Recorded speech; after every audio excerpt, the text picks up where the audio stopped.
The case of the missing donut, it started, as all great tragedies do, with breakfast. I had just settled into my office chair, coffee steaming in one hand, the world's most perfect donut in the other. Golden, glazed, slightly warm, the sort of pastry poets would write sonnets about if they weren't so busy rhyming about roses. I'd been looking forward to it all week. But before I could take a bite, the phone rang. A case. Of course. By the time I returned to my desk, the donut was gone.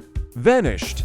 Like a sugary ghost. In its place was a single sticky fingerprint and the faintest trace of powdered sugar. This was no ordinary theft.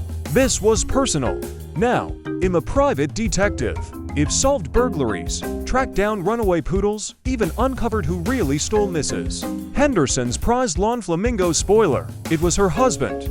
But a stolen donut. That cut deep. I swore vengeance. The first suspect was obvious, my secretary, Brenda. She had a sweet tooth so legendary that bakeries within a 5-mile radius had her photo taped behind the counter. I stormed into her desk area. "Brenda," I said, narrowing my eyes, "where were you at 9:03 this morning?" She looked up from her crossword puzzle, trying to remember a 6-letter word for snack thief. Why? Suspicious. Very suspicious. There was powdered sugar on her blouse too. But when I pressed her, she shook her head. "Not me, boss. I brought my own Danish." See? Sure enough, there was a half-eaten Danish on her plate. No donut in sight. Strike one. Next up, Officer McGinty, the beat cop who sometimes dropped by my office for routine checks that suspiciously coincided with my lunch breaks. He was loitering outside, sipping coffee like a man with glazed sugar on his conscience. "Morning, detective," he said, way too casually. "Morning, McGinty. Funny thing happened today. My donut disappeared."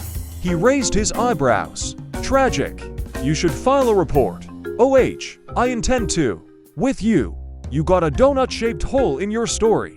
He snorted. "Not me. I'm strictly a bagel man. Donuts give me heartburn." And to his credit, he did have an everything bagel sticking out of his pocket like edible evidence. Still, he smelled faintly of icing. Strike two. By noon, I was spiraling. The donut had to be somewhere. Maybe I'd imagined it. No, donuts don't just evaporate.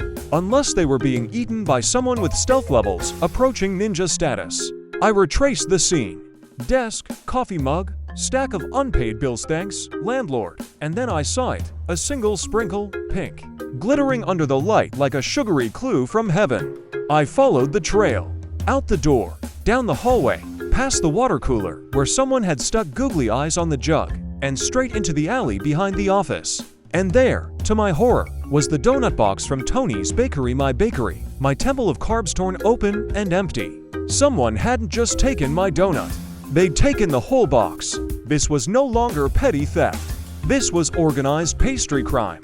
I went straight to Tony's Bakery, the scene of the supply. Tony himself was behind the counter, arms folded, apron dusted with flour. "Tony," I barked. "Who bought the last dozen glaze this morning?"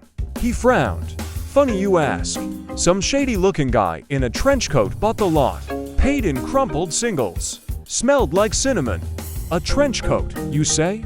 My blood ran cold. There was only one man in this city who fit that description. Sugar Jack Malone. Ex-baker turned criminal mastermind. Known for smuggling cronuts across state lines. If he had my donuts, I was in trouble. I tracked him down to his hideout, an abandoned candy factory on the east side of town. Fitting, really. The place smelled like expired marshmallows and bad intentions. Inside, I found crates stacked to the ceiling. Jelly-filled contraband. Illegal Claire's. Black market biscotti. And there, in the center of it all, sitting like a king on his sticky throne, was Sugar Jack himself, powdered sugar dusting his trench coat like evil snow. Well, he sneered. "If it isn't the detective. Come for your precious donut. You know why I'm here, Jack. Hand it over." He laughed, holding up a half-eaten glazed ring like a trophy. "This one. Oh, it was delicious, soft, sweet, almost criminally good." My blood boiled. Nobody mocked my breakfast and lived to tell the tale. What followed was less of a fight and more of a slapstick comedy routine. I lunged. He threw powdered sugar in my eyes.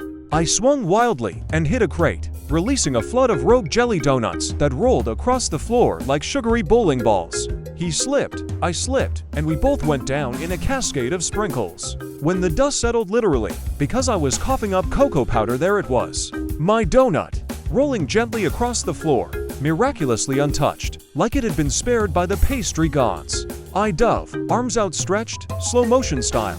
And just as my fingers brushed its golden glaze, a pigeon flew in through a broken window, snatched the donut in its beak, and soared into the sky. Silence. Total silence. Even Sugar Jack looked heartbroken. "That's cruel," he muttered. I lay on the floor, covered in jelly and despair, watching my breakfast ride off into the sunset on pigeon wings. In the end, Sugar Jack was arrested. Turns out the cops had been watching him for weeks. His pastry empire crumbled, his cronuts confiscated. Justice was served, but not the kind you could eat with coffee. As for me, I never saw that donut again. Rumor has it the pigeon sold it on the black market to a raccoon gang. Some say it became a legend in the underworld, the donut that got away. But every now and then, when I pass Tony's bakery, I swear I can still smell that perfect glaze. And I remember the lesson I learned the hard way. In this city, nothing is sacred. Not jewels, not gnomes, not even breakfast. Especially not breakfast.